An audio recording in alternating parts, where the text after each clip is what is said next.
The Square Ball Podcast. And we're off with this week's propaganda. Welcome to the show. Dan here with Michael and Chris Mack as we take a tour of the football fan channels guided ably by Michael. Not so ably, can you plug Levi's Solicitors because they make all this possible? Well, what do you want to know about? Well, if I happen to be incapacitated, for example, and couldn't make decisions for myself. Arguably the case already, but go on. Yes.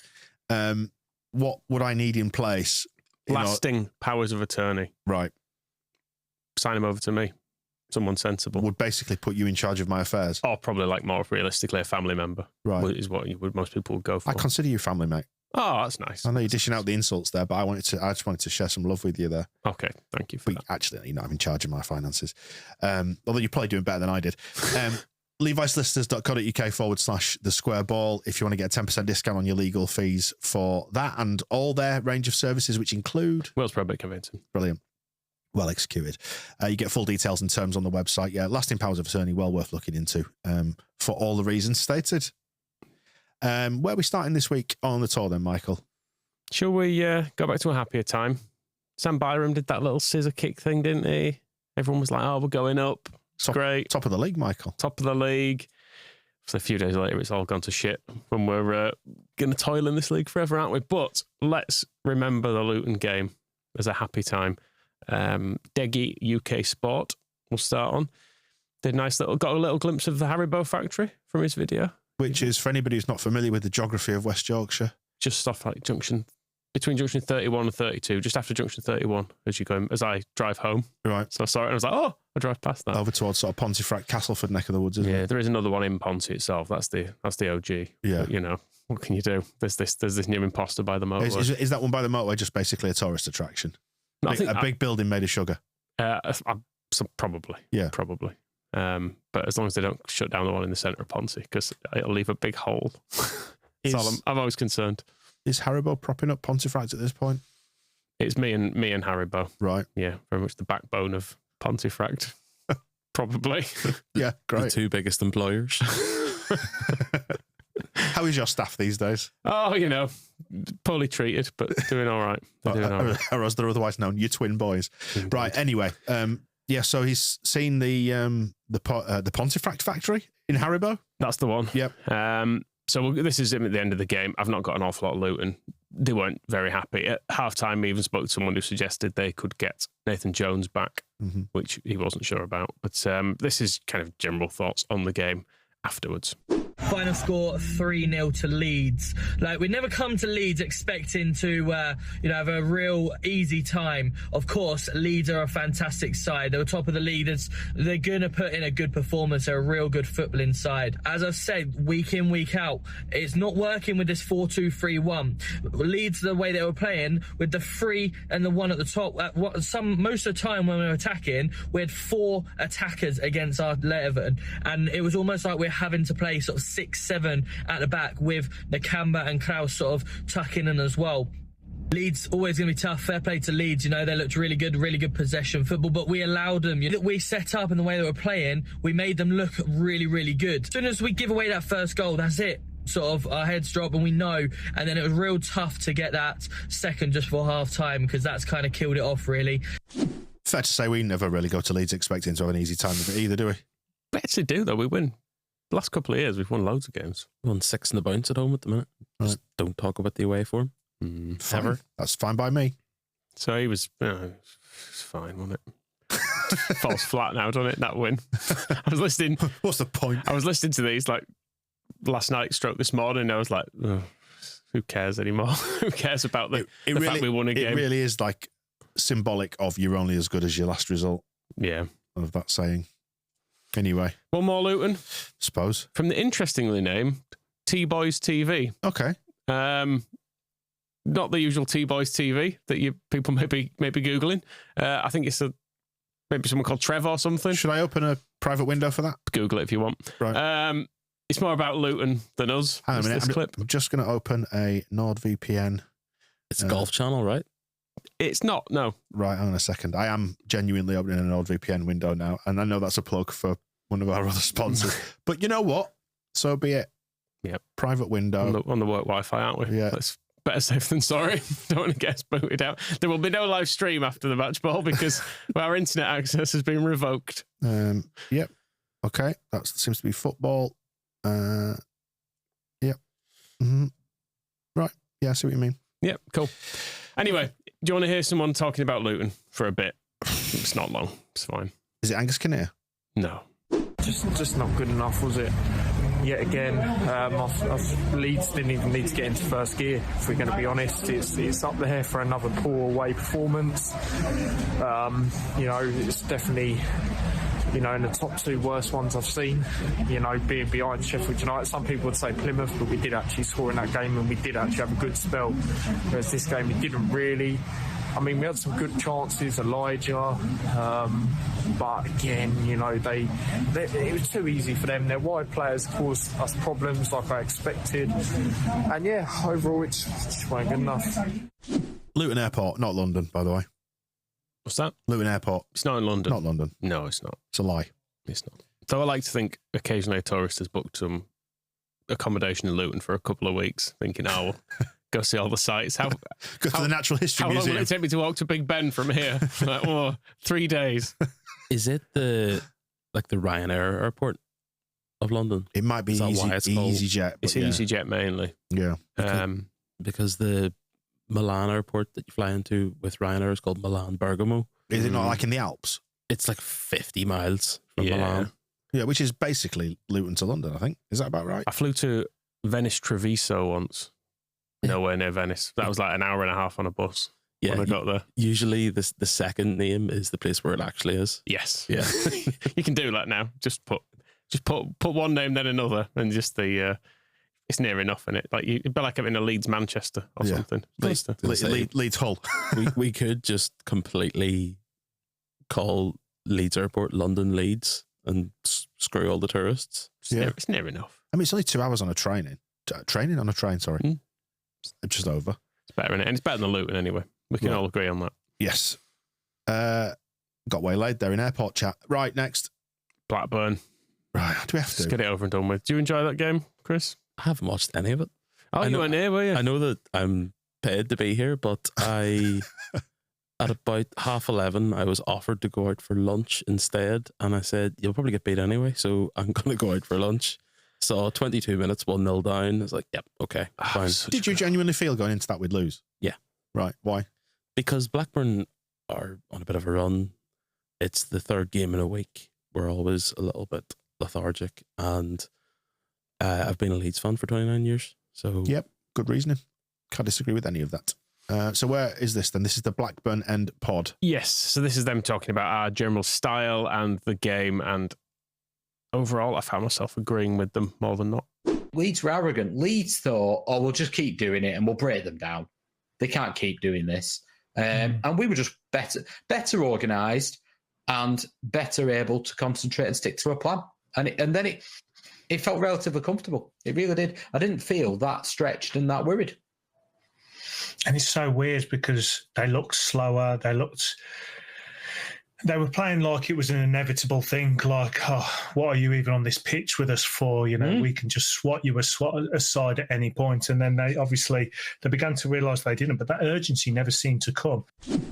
They've described that as arrogance. I think that's just lack of plan B, actually. I think it's just how we play. I don't think it's arrogance. I think it's just the way we play. And I think it's probably been informed a bit by Rodon's comments afterwards. Well, we'll get on to those. Possession is arrogant. Having the ball is arrogant. I think it's just because of the way it can seem. I think it's because it was ponderous, probably, is what they're maybe applying some of the Leeds are probably arrogant, which, fair enough.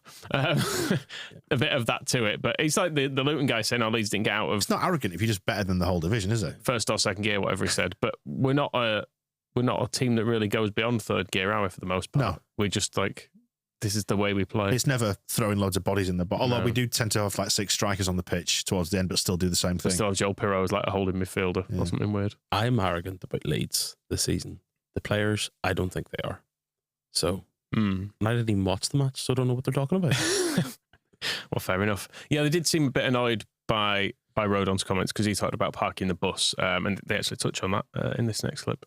but I actually got the heat map of where we had the ball compared to Leeds, and Pears had the ball more than, in his area more than anywhere else on the pitch for us, and they had it at the back. But if you look at their heat map, they had it all over. There was nowhere where they really had it in a lot of possession in one go, and they were just playing it around the back, and we just really pushed forward and just sat and just let them do it exactly how you said. And then when we had the ball, we gave it to Pears, and we just made sure that, we just kept control of it. And one of those things where we used to panic when we had it at the back, but Leeds did play into it. They did press, and we did look into that second level, and Pears would just go long. We would reset ourselves, and we'd just soak it up. Going back to Roden and his comments, I mean, everyone's due their opinion, and I'll never argue anyone's except for his, where it was completely wrong about us parking the bus. We didn't park the bus. We just thought, we're going to sit in positions. We weren't massively deep. We just sat in our positions. We just let them have it in non-dangerous areas. And if you want to pass it around and waste your possession doing that, absolutely fine. But we will get opportunities. And by God, did we get opportunities? I mean, fair enough. Yeah. I mean, although I'm not sure Pears having the ball was them being comfortable, because he nearly cost them 2 goals. Yeah, he was not great, was it, at bits? But then he did redeem himself with the save. But yeah, it was interesting to see their heat map. It was basically just the 6-yard box, because Pears spent a fair amount of time just laying on the ground with the ball in his hands or stood there, didn't he? So, but it worked. And they weren't, I think Rodon was maybe, in some ways, was he talking about other games in addition to this one when he talked about parking the bus? Because Blackburn weren't as deep a block as we've seen at times, were they? I think the cool kids would call it a mid block. I think it was a mid block. Yeah. Like it was very much like they'll let us through their attacking third, but as soon as it gets to the middle third, they would then start pressing us. It worked really well. John Eustace, it's mad, isn't it, that how well organised Blackburn were, and Birmingham had John Eustace and they instead got rid of him and employed Wayne Rooney. Football's mad. Like someone who could clearly organise a team as well as that, and they were like, you know what this needs? Fat granny shagger. That's what happens when you make Tom Brady director of football. I know they haven't, but yeah, but it's fine taking a cheap shot. It's all right. With his 3 pence he invested or whatever it turned out in the books. Yeah, so that was Blackburn. Had our number there, didn't they? Again. It will be interesting to see how they set up at Ellen Road. Is it on New Year's Day we decided that return fixture is? They will set up the same. Yeah. And will home field advantage translate to something different there, or will we see the same anxieties and same problems again? I don't know. The recency of the defeat means that people will probably go, some of them quite hungover, I would imagine. A little bit of the fear, and then we miss a chance in the first 10 minutes and everyone loses their minds. Although it's January, so we might have just signed a fucking big man. Right. Just knock it into him. If we are playing on New Year's Day, they're going to have to be very, very efficient. It's all done. Paperwork's all ready to go at midnight. Medical at 1 a.m. Everyone turns up. Who's up front? Big lad. Jan Collar. Right. Yeah. He's the first big man I could think of. Yeah. Ian Ormonroyd. Yeah. Why not? Lee Chapman back for his 3rd spell. Right. Sent off after 13 seconds this time for throwing an elbow. A stray elbow. Yeah, it'll be the same one. This is making me feel sad, Michael. Cheer me up. Well, all right. Where do you want to go then? Do you want to dwell in Leeds United, or do you want to go elsewhere briefly? Well, is this going to be a hot take by somebody that we can get people angry with? Not a hot take, but let's say Rio Ferdinand, because he's someone who likes to have them. You mentioned it actually when we spoke to Hayden Evans, but I already had it lined up for this show. It's Robbie Keane and Rio Ferdinand talking about a Leeds WhatsApp group. We have a Leeds WhatsApp group. Yeah. Do you? Until today? Our team we played in at Leeds. The only one who's not in there is Bats. But David Batty's just... David Batty did say... He's disappeared. He was the greatest guy ever. What a top player he was. I kind of knew he was just going to disappear. He's one of those guys... No one's ever heard of him. So Bats, if you're around, man, get back involved in the WhatsApp group. Contact, man. But everyone's like, "Where's David Batty?" Yeah, we'd have a night out just for David Batty. Really? Come back to the group. That's mad. We just like, where are you, man? He's just got. He said, "I'm going to get." He had a camper van. Remember? He never had a credit card. Yeah, never. He was a mad guy. Like, really? But he said, "You'll never see me. Never see me," and he's been true to his word. Wow. I'm Team Batty on this one. I'm as well. The idea of being in a WhatsApp group with Rio Ferdinand. Mute. Or just leave. Well, but in fact, Batty wouldn't have ever been in it, would he? No. He doesn't have WhatsApp. No. I'm not saying Rio Ferdinand's arrogant, but the thought that David Batty would be listening to Rio Ferdinand's podcast and hearing his public appeal, or him or Robbie Keane to get back in their WhatsApp group. I did like the way it sounded a bit like a plea for a missing person. Like, if anyone's seen him, if you know where he is, just get back in touch. He's under the bed. Just come home, Shannon. Yeah, I'm not surprised, Batty. I mean, Batty is a full cabin in the woods fella, and I'm right behind that. Been back once, hasn't he? As I recall, for the Gary Speed stuff. Yep. Nothing since, I don't think. Although he did do the video as well. He did actually, yes. That was Hayden Evans related, I think. Actually, I think he managed to call in a favour to get him to do that.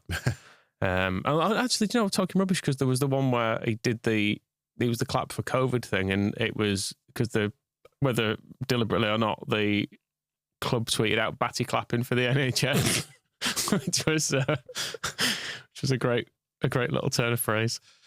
Next is where?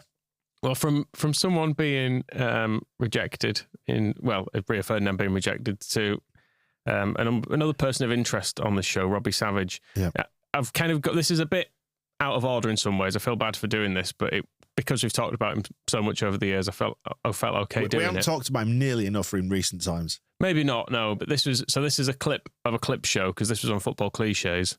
So I've left in the original acknowledgement. So we're acknowledging someone, and then This is like Inception. Yeah, it's gone through too many levels. But it's Robbie Savage on commentary, and I've never really felt sorry for Robbie Savage, but this is excruciating. This one came from Sammy Owens and Leo Robson. Here's Dan Mason and Robbie Savage, an untested duo, I can tell you, on comms duty as Red Star Belgrade beat Stuttgart 5-1 as they go into injury time. I think you did Atalanta last night, Dan, didn't you? Was that 13 goals in 2 nights for you? Yeah.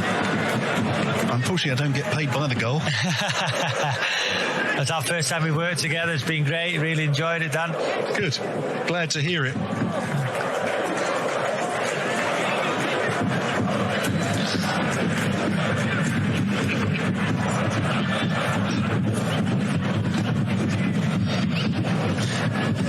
You didn't say the same thing back to me. I thought you weren't going to mention that. It was because my director was talking to me, Robbie.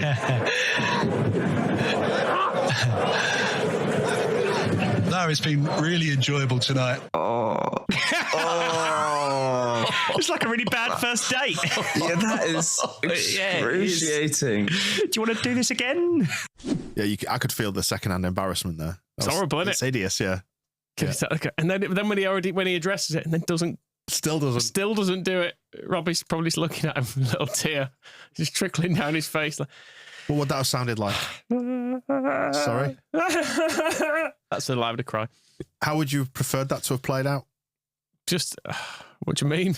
Like we could reenact it maybe? Or... No, I don't. God, listen, he thinks he's above it all now, doesn't he?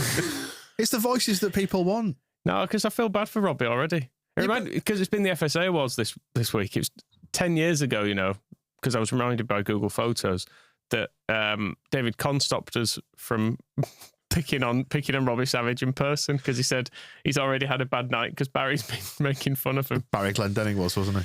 Yeah. But to be fair, we just wanted him to hold up it was a napkin with Free Hague, hashtag Free Hague it might have been. It was going to be, it was we're going to get him to hold that up for a photo because David Hague had run into a bit of bother. Yeah, yeah. So it was humanitarian, if anything. Yeah, I think David Conn saw the napkin and went, "Don't do that, lads." And I was like, "All right, David, all right. All right, Dad. All right, respected journalist, fine. Well done." Funny how we didn't go down this year. They didn't invite us back. We got invited. Yeah. Got invited, just knew we wouldn't win, so we churlishly didn't bother. Like a bunch of children. Yeah, it's just busy, innit? It's busy. Stuff to do. Yeah. I've got to listen to clips of Robbie Savage being sad. Right. Strangely enough. So that's what I've been doing with my time. Very bad commentary, isn't it? What's the big gap? That clip. Just not speaking.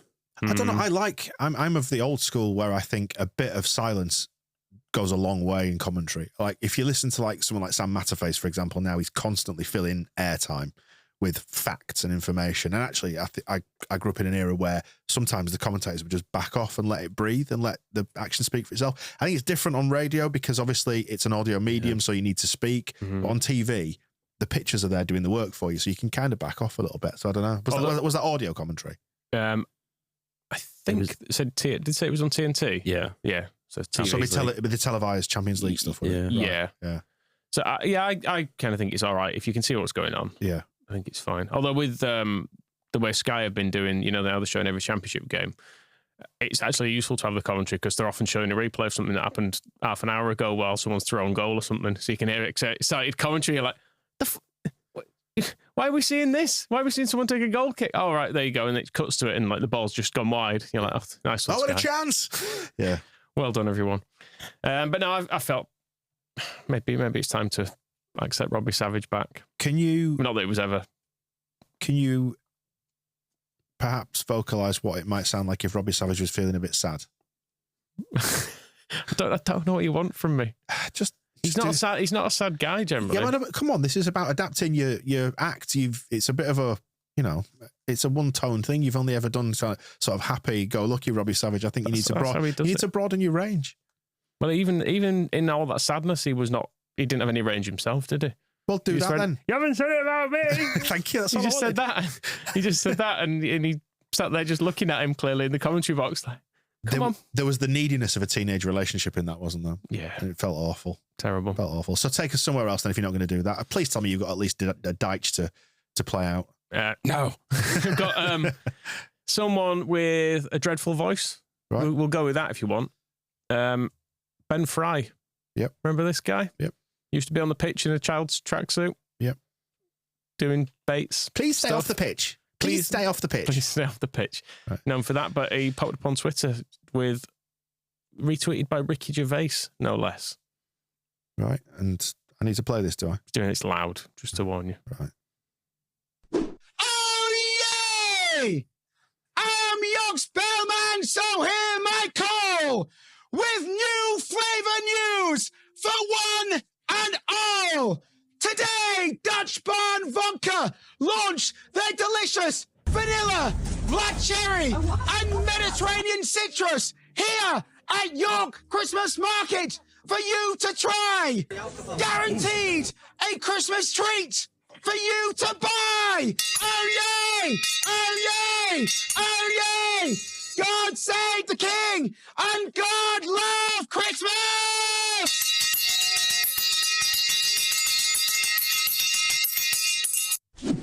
Should say for anybody who doesn't know, Ben Fry used to work at Yorkshire Radio and did the pitch side announcement in the Bates era. He used to be on the pitch. I think it might have still been in the days of Dizzy penalties and stuff, so he used to be on there doing that. Now owns some sort of Harry Potter themed, but not trampoline. For licensing reasons, it's not Harry Potter themed. For IP reasons, it's not Harry Potter themed. But it's like Aldi Wizards or something. It's Potter adjacent. Yes. He's got a little potion shop in York, but he's also the town crier. Hence the massive bell. Yeah. He said at the start he's York's bellman. I think he's misheard what people are saying to him potentially there. But it's good that he's found employment. Has he considered getting a real fucking job? I mean, look around the room. Let's not be digging people out for that, okay, Chris? Still got that job over me, didn't he, as well? He did, yeah. Rightly so, most people would say. Is that Ben Fry then? That's Ben Fry done. Right, next. Let's go sort of in the Championship. Again, someone we've talked about a few times on this podcast. It's Barry Bannon news. Barry Bannon hair news. Of course. Is there any other Barry Bannon specifically? There was Harley Dean, who was at like Birmingham, Sheffield Wednesday for a bit, as Harry knows Barry Bannon. He was on Under the Cosh, and he was actually talking. There was a bit of it where he was talking about Ruben Sellers, who was the Southampton bloke, briefly, and he was describing how you play under him. And it was just Jesse Marsh basically saying how when someone gets the ball, everyone just charges at him. Yeah. And if no one gets the ball, you foul someone. And when you go forward, you just keep ploughing on. Right, head down on that. Basically, it was Under the Cosh that Danny Mills was on, wasn't it? Yeah, he was. Yes, really relatable. Yeah, he came across incredibly well in it. I thought, did Danny Mills? Yeah. So this is Harley Dean. Did you fancy your chances? Yeah. We had Barry Bannon. Do you know what I mean? Fucking some player him. We called him Big Wooly. He takes his jumper off, mate. He's got a jumper on. Like, it's like cashmere. Like, he's like a wolf. So we called him Wooly. And no one gives Baz a stick. He runs that club. Do you know what I mean? Like, you don't want it, because he can give it back as well. He'll take it, but he give it back. But what a player. Wow. So there we go. You're getting the full picture of Barry Bannon's hair situation. I did see a clip of this, and I can't remember who it was about. It was about George Savile and stuff that he does in the showers.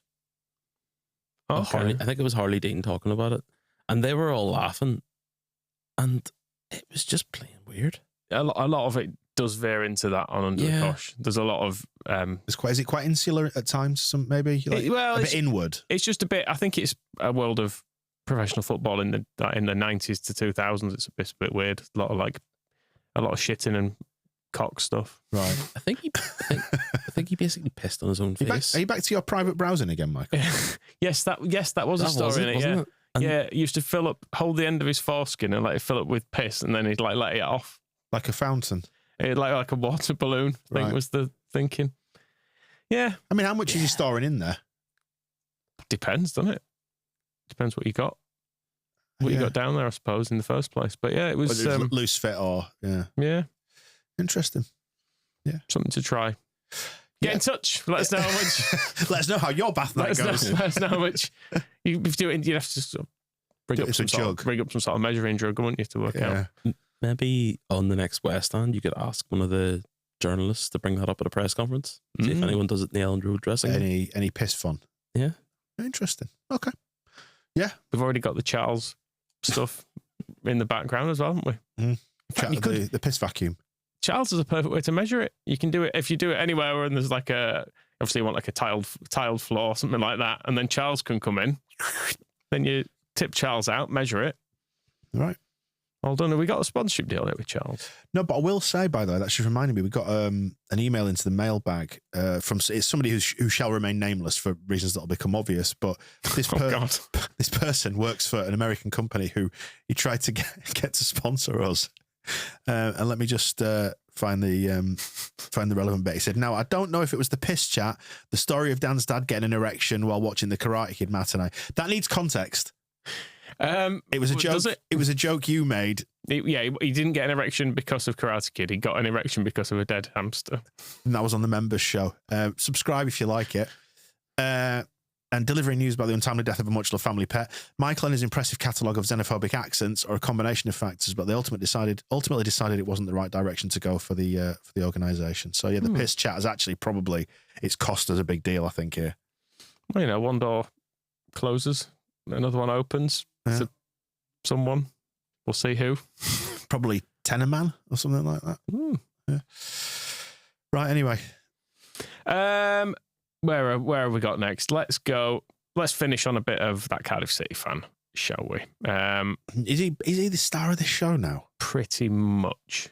So he's the teenage Cardiff City fan, that Cardiff City fan, who first came to our attention around us playing them. Yes, exactly. And he likes to indulge in a bit of colourful language. Yeah, he does. He's been away. He was at Frank Lampard's Coventry, as it ended up 2-2. As well here, Coventry get a late penalty in it. But he's just doing his usual stuff in the away end, which is great. Sadly, this one, first club is marred by a bit of hate speech, right? Which I didn't think was generally his thing.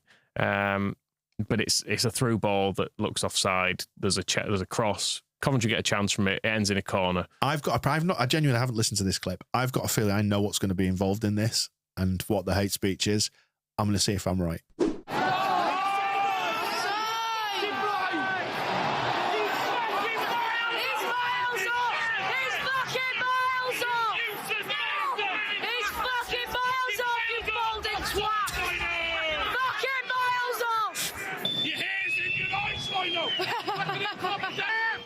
I wish I could have gone to the bookmakers and put money on that outcome. Very disappointing. Free money. I knew it. Why do people do it? Why? It's just picking on characteristics, isn't it? Oh, right. Well, that's okay then. Yeah. Me and Barry Bannon. Next. We would never make fun of Barry Bannon's hair. What hair? Well, the hair we now know he's covered in. This is a very quick one. It's just a good example of when you expect someone to score, you know, you're doing, fucking hell, they're in here, and then they miss.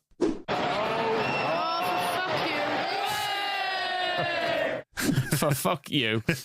Good. Right, so this is the late Coventry penalty. It is a weird one. Have you seen this? No. It's cross. It's handball. It is handball.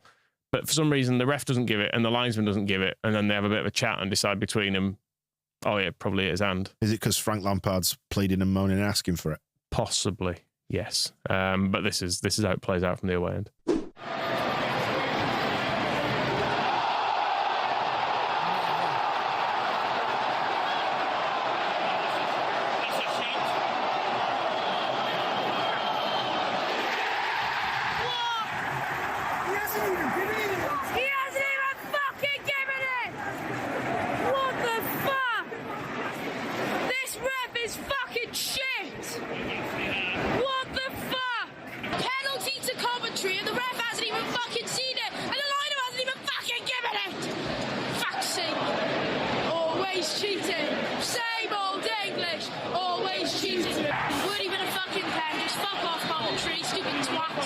Chris?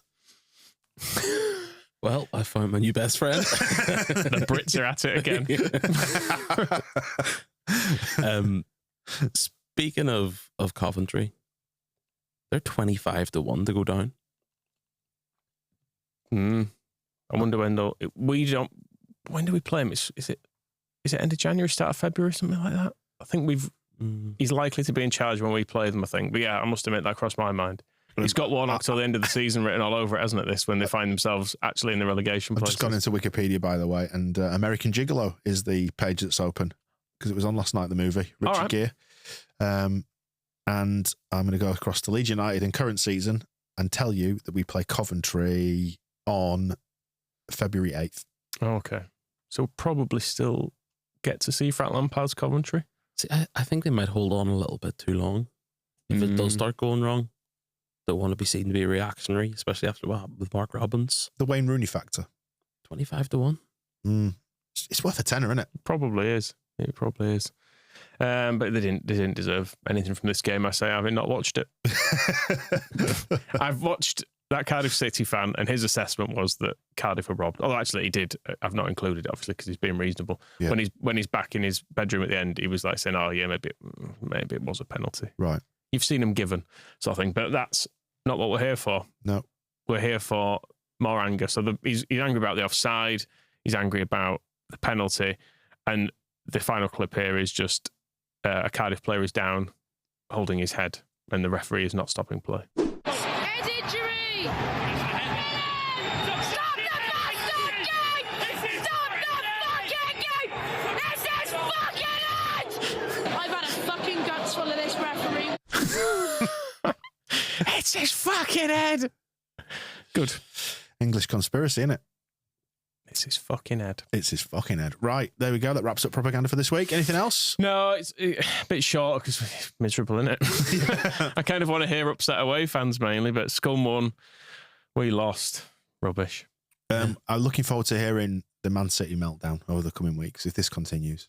I think they might just embrace the pain. What, the slide back towards mediocrity? Yeah. Man City. It's weird watching because I did watch some clips. It's weird watching a generation of people who've not had to deal with a team failing to win for like how many games? It's been 5 or something.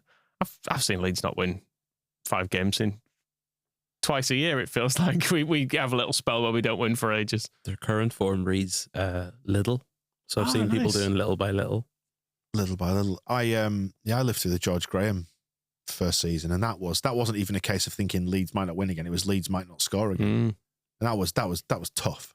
Yeah, that's the West Brom fans. Yeah, no, they're having their George Graham season, aren't they? Yeah, they are very much living through that right now. Okay, then, so more propaganda next week after Leeds United have, are we saying, beaten Derby? I mean, we should. And we've got Middlesbrough, 2 home games. We know we win at home, Chris. You told us that. We bloody better beat Derby, or else there might be some conversation to be had. Oh, really? Just some stern words. Yeah. Fuck her out. Strongly worded letter. Should we just say, I'm Parag Maratha, I'm not going to put the accent on. Oh, so you don't have to do the accent? No, it's just an American accent, isn't it? Yo, hey Daniel. You can't believe you lost at Derby. What's your explanation? What do you mean? It's not an easy game. We're playing always we're really dominant with the ball, but I thought maybe on the defense we're a little bit loose. It's back today, but we go again during the midweek. I know the boys will try their absolute hardest for me. If you lose against Middlesbrough, you're going to have to come and sit in my office, and we're going to have a big talk. Will there be cake and coffee? Oh, then I'll see you there. We'll see you in a bit. The Square Ball Podcast.